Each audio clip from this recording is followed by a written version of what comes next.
നമ്മളെന്ത് നമ്പൂരി നമ്പൂരി ഒന്നാകാൻ ഇഷ്ടപ്പെടുന്നില്ല. നമ്പൂരി എന്ന് വെച്ച് കഴിഞ്ഞാൽ നാലമ്പലത്തിനുള്ളിൽ തിരി കളിക്കേണ്ടതെന്ന് ആ ജോലിയൊന്നും ഞാൻ ചെയ്തില്ല. പിന്നെ നാലമ്പലത്തിനുള്ളിൽ തിരി തെളിക്കുന്നവൻ നമ്പൂതിരി. തിരുമേനി തന്ത്രിയാൽ ഇരുത്തപ്പെട്ട ബിംബത്തിന്റെ അല്ലെങ്കിൽ രൂപത്തിന്റെ നടക്കിൽ ഇരുന്ന് മേൽവിലാസം വായിക്കുന്നവൻ തിരുമേനി. യേശു എന്നുള്ള പേരിന്റെ അർത്ഥം അറിയോ? അറിയില്ല. യേശു എന്ന് വെച്ചാൽ പരിശുദ്ധാത്മാവിനും മറിയത്തിലുണ്ടായ ദേവൻ. ആ മൂന്നക്ഷര യേശു.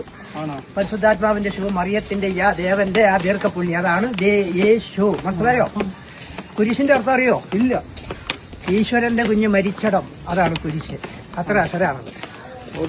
ക്രിസ്തുവിന്റെ അർത്ഥം അറിയോ? ക്രിസ്തുവിന്റെ അർത്ഥം അറിയില്ല. ഔസേപ്പിന്റെ ഇണയിൽ ജെറുസലേമിലെ കാലിത്തൊഴുത്തിൽ ഉണ്ടായവൻ, 6 അക്ഷരം. ഓക്കെ. ഇനി ബൈബിളിന്റെ അർത്ഥം അറിയോ? അതും അറിയില്ല. അതായത് ബൈബിൾ എന്ന് വെച്ചാൽ ദൈവപുത്രനായ ഈശോയെ ബലി നൽകിയ ചരിത്രം ഉൾക്കൊള്ളുന്ന ബുക്ക്.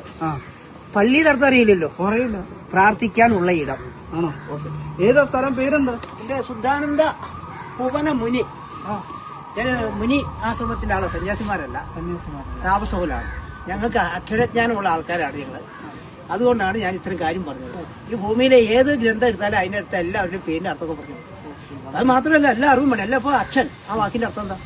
അകാരം സൃഷ്ടാവാണ്, ആയുടെ ഉച്ചാരണമാണ്. അപ്പോൾ അകാരം സൃഷ്ടാവിൽ നിന്ന് ജനിപ്പിക്കുക എന്നുള്ളതാണ് അച്ഛന്റെ ഒരു ഗുണം പറഞ്ഞത്. അപ്പം പരിപാലിച്ച വളർത്തിയവൻ. സ്വരൂപം എന്ന് പറഞ്ഞാൽ 2 ചായയില്ലേ? ഒന്ന് പരിപാലിച്ച, ഒന്ന് രൂപം.